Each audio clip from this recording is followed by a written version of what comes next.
Queridos, quero vos saudar com a paz do Senhor Jesus. Aproveitando que estão sobre os pés, abra comigo o Salmos de número 27,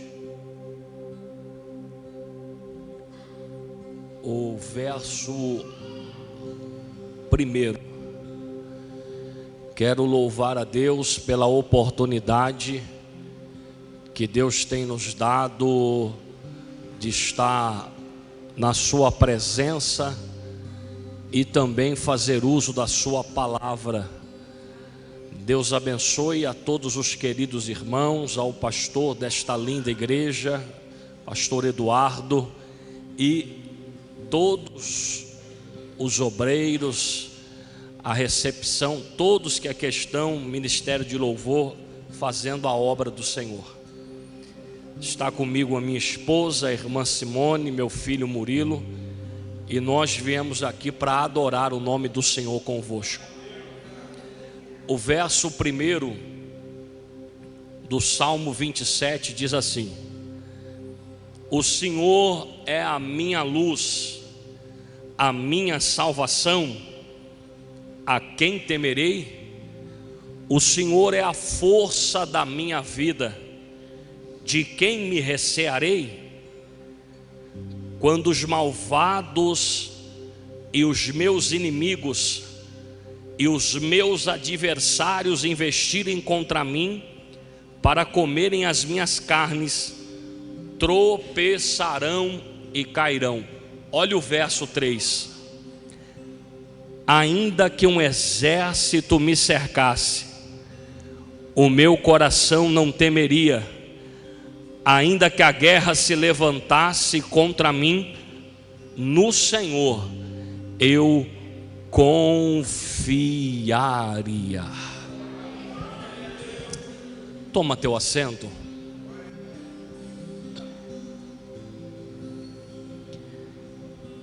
Queridos, eu preciso só de alguns minutos da sua preciosa atenção para entregar aquilo que Deus colocou no meu coração.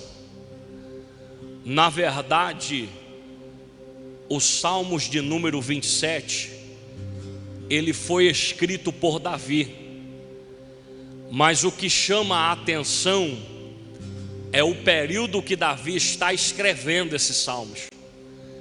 Se esses salmos fossem escritos no período que Davi fosse rei de Israel, eu entenderia com mais facilidade.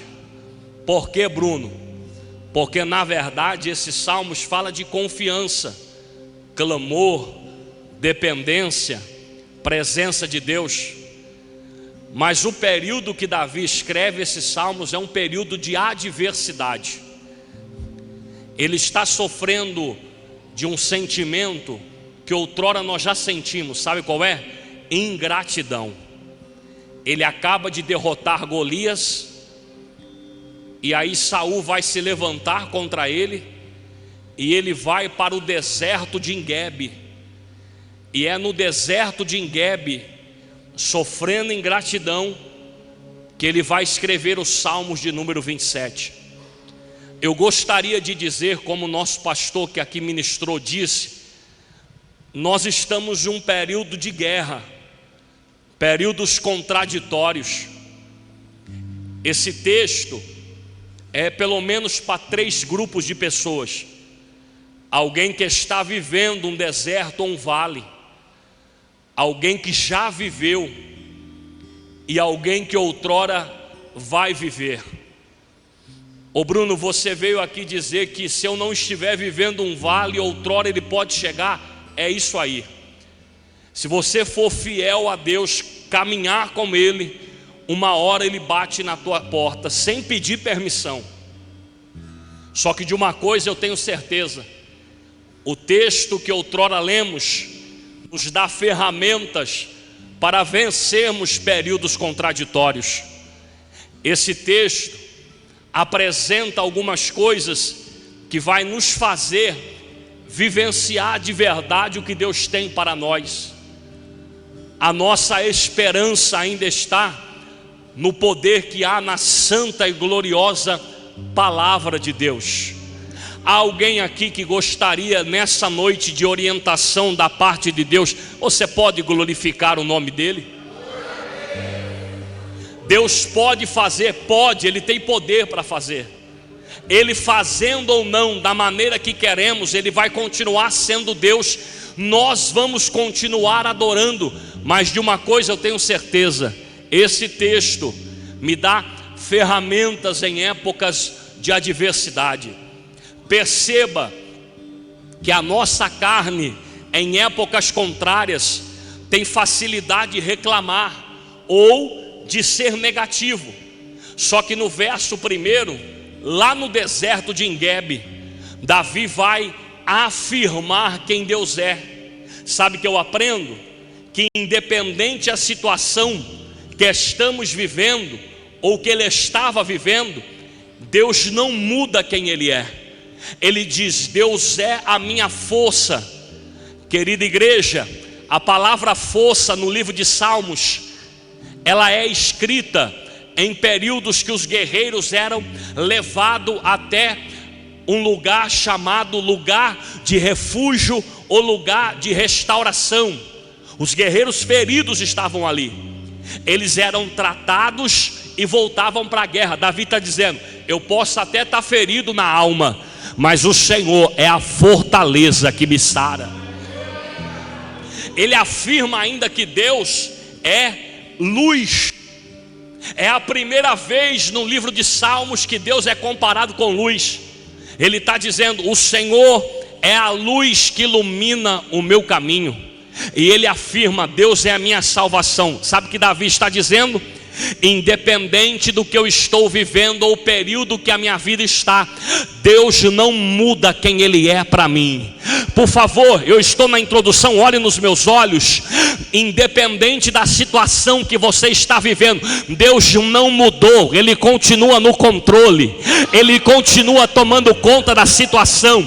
Ele continua guardando a minha e a tua casa. Você acredita nisso?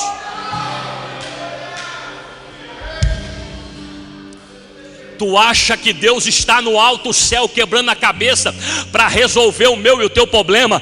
Ele continua sendo Deus. Nós estamos prestes a uma eleição. Independente do resultado, Ele é Deus. Ele guarda a igreja. Ele sara a ferida. Ele está no controle.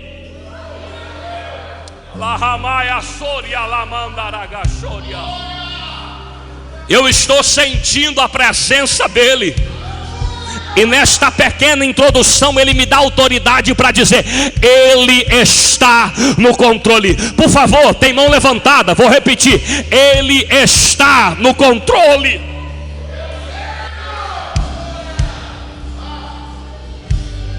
Escuta isso. Só que a partir do verso 3, Davi começa a mergulhar. E eu estou com o Senhor nessa. Nós não viemos aqui para o raso. Mergulha comigo nesse texto. Porque ele diz assim: ainda que um exército me cercasse, o meu coração está em paz. Eu estou no deserto, mas o meu coração está em paz. Aí ele diz assim: pode até a guerra se levantar comigo ou contra mim, eu sei em quem eu tenho crido e confiado. Quer vencer períodos de deserto? Confia no Deus que te chamou. Quer vencer períodos contraditórios? Está na hora de confiar naquele que te chamou. A palavra confiar nesse texto no hebraico significa estar em paz e segurança.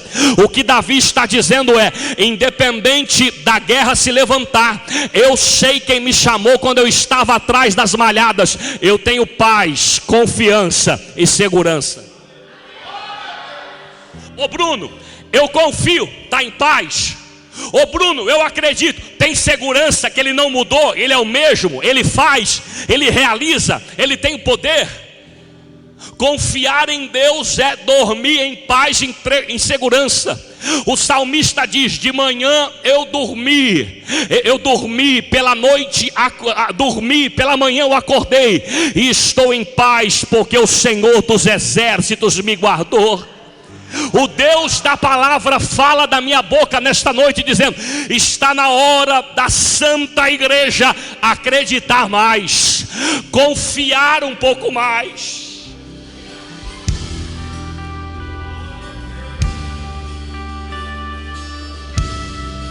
Escute isso. Se você olhar para mim e perguntar assim: Bruno, eu tenho motivos para confiar? O que eu consigo te dizer é biblicamente: tem. Porque na verdade, no livro dos Reis, está tendo uma guerra. Escuta isso, Murilo. A Síria se levanta contra Israel. Guarde isso. O rei Ben-Hadad está irado, porque ele está armando a estratégia de guerra no secreto. E de repente, homem de Deus, quando ele está no secreto armando estratégia, Israel se desvia dele. Ele está irado porque tem traidor. Ele se levanta e diz: quem está nos traindo? Um dos seus soldados diz: meu senhor, aqui ninguém te trai. Eu estou falando de confiança. É que lá em Israel ainda tem profeta, homem de Deus. E toda vez que a gente trama no secreto, o Deus de Israel revela a Eliseu, Eliseu revela ao rei, e eles se desviam de nós. Meu batera, eu acho isso bonito, porque eles acreditam desacreditando. Tem alguém que não acredita na nossa fé, mas tem que respeitar.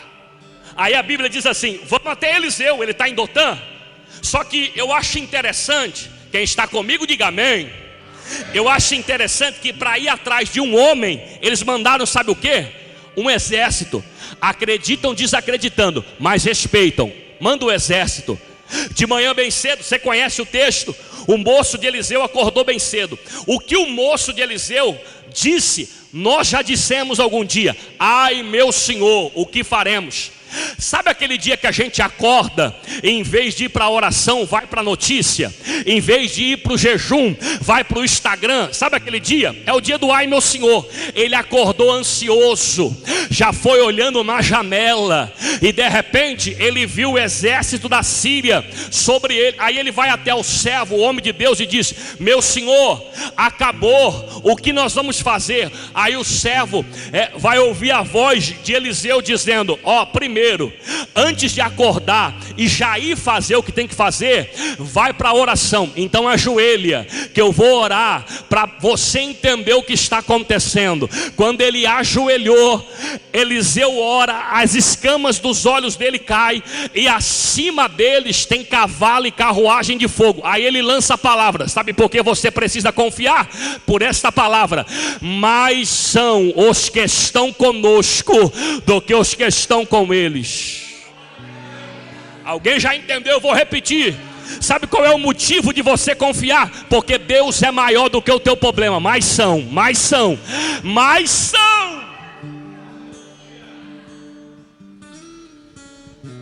Acordou cedo, foi para a academia, fez os seus afazeres e agora está desesperado. Deus está dizendo: eu sou maior do que o teu problema, eu sou maior do que a tua luta, eu sou maior do que a tua adversidade. Eu sou maior, mais são. Você ainda acredita nesses mistérios? Que acima do exército da Síria ainda tem carruagem de fogo, ainda tem cavalo de fogo, ainda tem Deus cuidando, ainda tem mão de Deus, ainda tem proteção do céu. Ele é maior.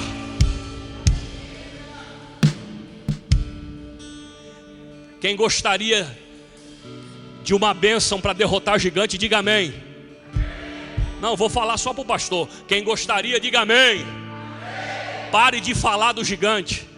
Em nenhum momento da vida de Davi você vai ouvir da boca dele a palavra Golias ou gigante. 1 Samuel 17, Davi vai dizer, depois do 32 que ele toma a palavra, ele diz: quem é esse incircunciso? Do 1 ao 32, alguém apresenta Golias, da qualidade, é gigante, é guerreiro, ele é diferente. Aí Davi diz: quem é esse incircunciso? Contra ele eu vou no nome do Senhor. É Deus dizendo: para de falar do gigante, para de dar ibope do gigante, e só glorifica o Deus da Bíblia, o Deus que tem poder de fazer. Levante as tuas duas mãos para o céu. Eu sinto a autoridade profética para dizer: sabe por que você precisa confiar? Porque Deus é maior.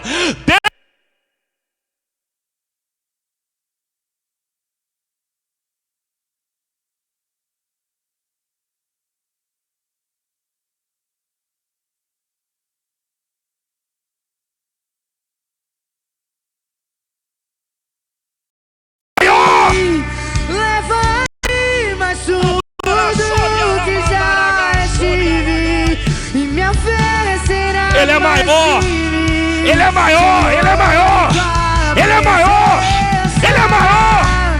Guia-me pra que em tudo em ti confie. Sobre as águas eu caminho, por onde quer que chame. Escuta isso. Coloca para mim, por favor, o verso 7. Diga assim: confiança em Deus. Não, para você gravar. Diga: confiança em Deus. Coloca para mim o Salmo 27, o verso 7. Olha o que diz: ouve, Senhor, a minha, quando eu... Aí ele diz assim: tem piedade de mim, e quando eu clamar, por favor. Quem aqui gostaria de clamar e ter resposta de Deus? Diga amém. Ó, então tem um detalhe. Escuta, vamos resolver algo. Nesse texto, primeiro, confia.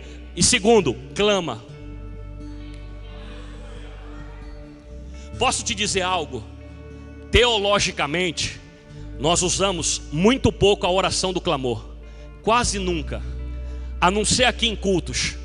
Porque quando ele estava ministrando, nós oramos junto. O clamor, a palavra significa gritar ou chamar a atenção de alguém em voz alta. Você já passou por isso? De alguém aí fora você convidar para vir na igreja e vai dizer: mas lá o som é muito alto, vocês gritam demais. Já passou por isso? É que eles não entendem o clamor. Tem oração de pensamento? Tem. Tem oração que eu ajoelho e falo com Deus? Tem. O clamor é algo que vai além. O clamor é chamar a atenção de alguém em voz alta. Vamos lá? Para montar um contexto. Não dá para mim vir aqui só na conversa e provar para vocês. Para montar um contexto teológico, precisa de pelo menos 3 versículos. Vamos para o segundo. O célebre Jeremias 33:3. Sabe o que está acontecendo ali? Deus diz: Jeremias, clama a mim. Primeiro, direção do clamor. Responder-te-ei, resposta do clamor. Anunciar-te-ei coisas que não sabe. Profundidade no clamor. Bruno, tudo bem. No Antigo Testamento eu entendi. Vamos para o Novo. Alguém aqui conhece uma pessoa em vida que conseguiu parar Jesus? Jesus é imparável. Se sim, diga amém. Até a morte não parou Jesus. Vamos lá? Anás e Caifás não parou Jesus. Chibatada não parou Jesus. Coroa de espinho não parou Jesus. A morte não parou Jesus. Ao terceiro dia ele vence a morte. Mas a Bíblia diz que o clamor de um necessitado fez Jesus parar. Filho de Davi!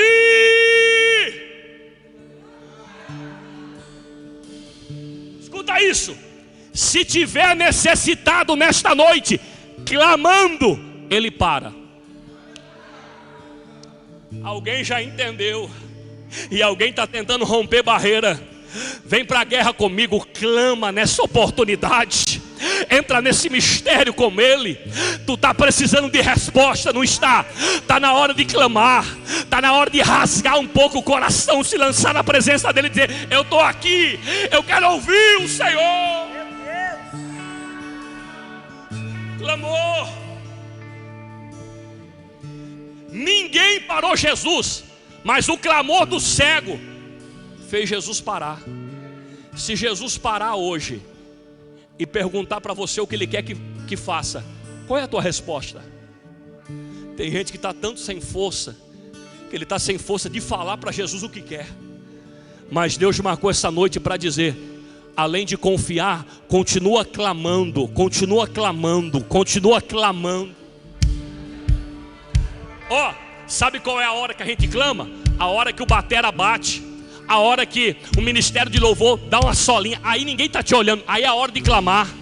Não é toda hora que a gente pode clamar. Por exemplo, agora você pode dar glória a Deus, clamar não dá.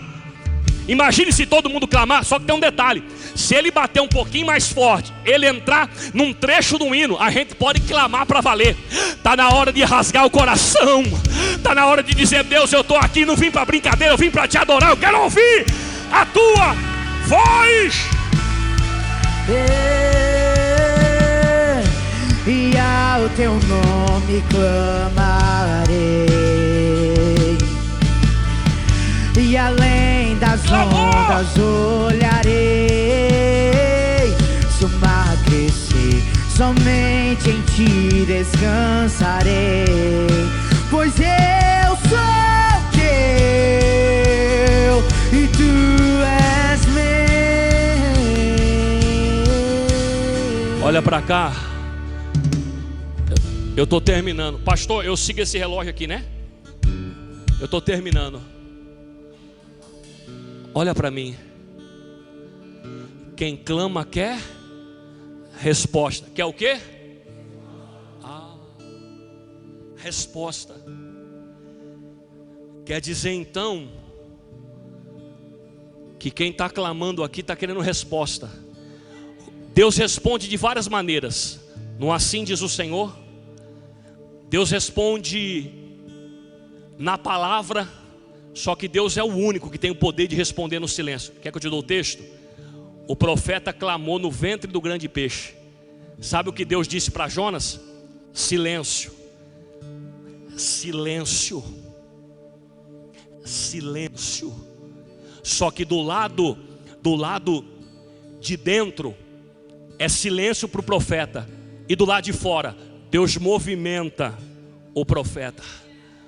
Então, se tiver coragem, eu sei que teve gente aqui que não teve coragem de clamar, tá tudo bem, mas se tiver coragem de clamar hoje, entenda uma coisa: Deus, Ele pode movimentar o ambiente que você está.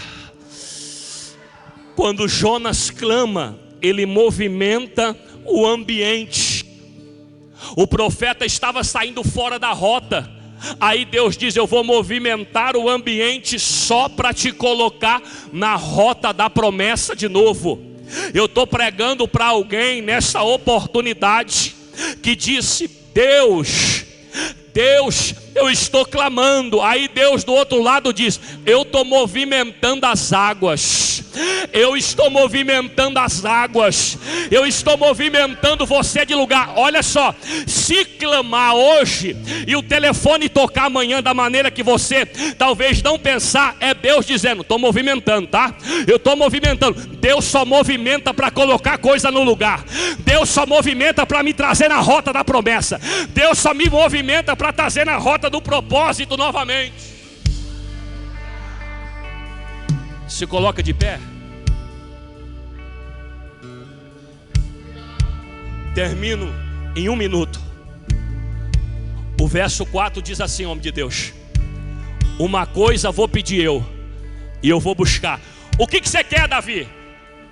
Eu quero a presença do Senhor todos os dias, morar na casa, para aprender e contemplar o Senhor. Você quer o que, Davi? Eu quero a presença. Mas você está no deserto sendo perseguido. O que eu sinto falta de verdade é da presença. Lembra do que foi falado aqui do mergulhar mais fundo? Quem lembra, diga amém. Deus está nos chamando para esse mergulho. E o mergulho nessa oportunidade é esta presença. Sabe por que Davi sempre foi diferente? Porque em todas as fases da vida dele ele queria a presença. Salmo 23, ele está atrás das malhadas, ninguém conhece. Certamente que a bondade e a misericórdia habitarão comigo. E eu quero o quê? A casa, presença. Salmo de número 27, ele está no meio do ministério. Sabe o que ele quer? Presença. Quando ele assume o reinado, alguém diz assim: quer saber de verdade quem é o ser humano? Dá poder para ele. Aí ele assume o maior reinado da época. Sabe o que ele faz? É impossível reinar sem a presença de Deus. Ele traz a arca de volta. Levante as tuas mãos para o céu. Deus está te convidando nesta oportunidade para um mergulho maior. Deus está te convidando nesta oportunidade para uma presença maior, para um toque maior, para uma presença maior, para você entender que Ele está no controle da tua casa, da tua vida, da tua família. Isso de mão levantada, diga: Senhor, eu só quero uma coisa nesta noite. O que? Presença, presença, presença, presença, presença, presença. Tá sentindo ela aí? Tá sentindo ela aí? Tá sentindo ela aí? Tá sentindo ela aí? Tá sentindo ela aí? Sobe, homem de Deus. A presença dele está aqui. Pés podem falhar, e ali te encontro no mistério.